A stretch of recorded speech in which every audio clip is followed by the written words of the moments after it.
Tifosi nero-azzurri, finalmente si fa sul serio, manca pochissimo per l'inizio della stagione. Il primo avversario dell'Inter, il Lecce di Marco Baroni. Scopriamo insieme tutto quello che c'è da sapere, giocatori di rilievo, chiave tattica sulle squadre che ha vinto l'ultimo campionato di Serie B. Il tecnico fiorentino propone il 4-3-3 come sistema base, anche se con alcune variazioni che portano a simmetria. In porta, in prestito dalla Sampdoria, Vladimiro Falcone, due centrali con caratteristiche sostanzialmente difensive, due terzini protagonisti che danno inizio di solito alla costruzione da dietro. Si cerca in questo modo la combinazione con l'esterno e il centrocampista de parte per superare in questo modo, per liberarsi della pressione avversaria. A destra Strefezza con caratteristiche da esterno, ma che taglia molto spesso dentro il campo. Lui chiaramente molto bravo nell'uno contro uno, la maggioria delle azioni offensive passano dai suoi piedi, dicevamo, lascia uno spazio esterno per l'alzata del terzino. A sinistra l'ala è invece l'incaricato di fornire l'ampiezza e lasciare lo spazio interno per la sovrapposizione del centrocampista di parte. Molto spesso dal terzino, quasi a memoria, parte il lancio lungo per la prima punta per agevolare in questo modo un'uscita di palla veloce. Il centroavanti che si abbassa molto spesso per sviluppare un attacco laterale con gli esterni che si smarcano fuori linea rispetto al terzino avversario o si inseriscono centralmente. Questo sviluppo trova appoggio nel play che fa di collegamento tra la linea difensiva e il centrocampo. È lui l'uomo principale su cui vengono effettuati i cambi di fronte per avanzare. Di ottima prestanza fisica, un giocatore chiave di questa squadra.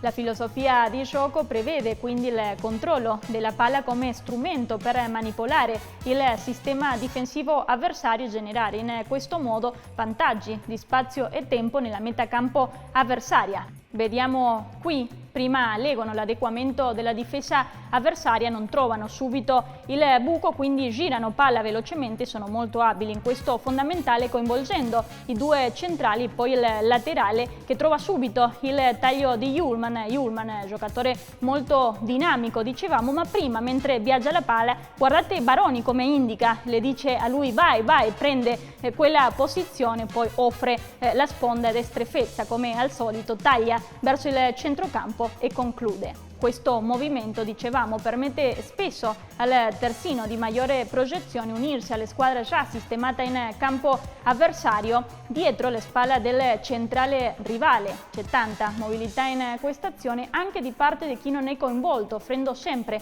opzioni al portatore palla.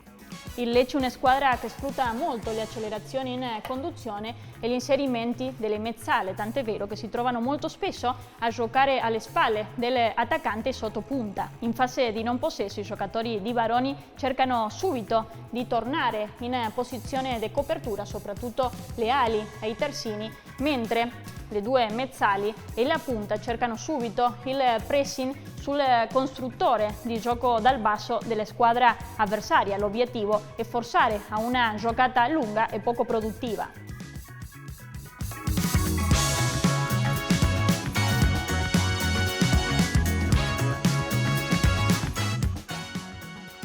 Adesso tocca però all'Inter, il modulo preferito di Simone Inzaghi, il 3-5-2 con Samir Handanovic in porta, primo regista delle squadre, tre centrali molto bravi nell'uno contro uno sugli esterni, due vere ali, Dumfries e Gosens. Ora il primo che molto più spesso combina con i centrocampisti, specie Barella, per arrivare in questo modo alla conclusione o agli assist sulle attaccanti sulla sinistra. Invece si cerca molto più spesso il cross e l'uno contro uno.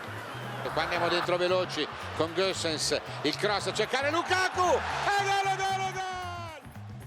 Un play basso incaricato di dare via alla manovra che dialoga spesso con i due centrali di centrocampo, uno con caratteristiche più offensive Barella e un altro più di interpretazione che può essere Çalhanoğlu o Mkhitaryan, due attaccanti con caratteristiche diverse ma sempre molto complementari, molto efficaci, uno che si abbassa di solito per dare appoggio e sponde, l'altro che minaccia costantemente l'ultima linea difensiva rivale con smarcamenti o a lunghi profondi o in diagonale.